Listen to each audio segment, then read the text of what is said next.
સોમચંદ એ હતા સબતચંદ શેઠ.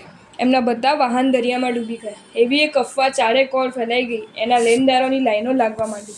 શેઠે વાળી ઝૂડીને જે હતું તે બધું એ દેવા પેટે ચીકવી દીધું. છેવટે એક લેણદાર આવ્યો. એનું દેવું ચૂકતો કરવા માટે કશું જ રહ્યું નહોતું.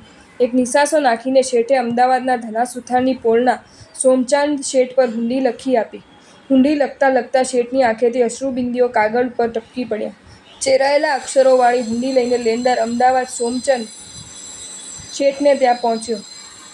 સોમચંદ શેઠે ચોપડા ફેંદી નાખ્યા, પણ ક્યાંય સવચંદ શેઠનું ખાતું ન મળ્યું. હુંડી શી રીતે સ્વીકારવી એ સવાલ હતો, પણ ત્યાં એમની નજર પેલા ચેરાયેલા અક્ષરો પર પડી અને મુશ્કેલીમાં આવેલા કોક સાધર્મિકના આંસુ જોઈને તેમને 1 લાખ રૂપિયા ચૂકવી દીધા અને હુંડી સ્વીકારી લીધી.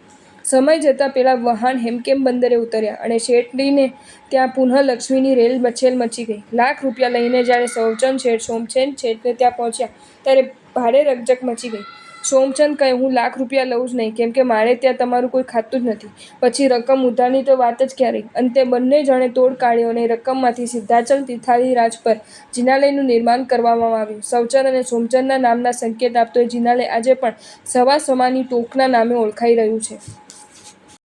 જો તમને આ વિડીયો ગમ્યો હોય તો આ વિડીયોને લાઇક કરો અને શેર કરો, અને આવા જ નવા વિડીયો જોવા માટે જૈન ફેક્ટ્સ એન્ડ સ્ટોરીઝની ચેનલને સબસ્ક્રાઈબ કરો.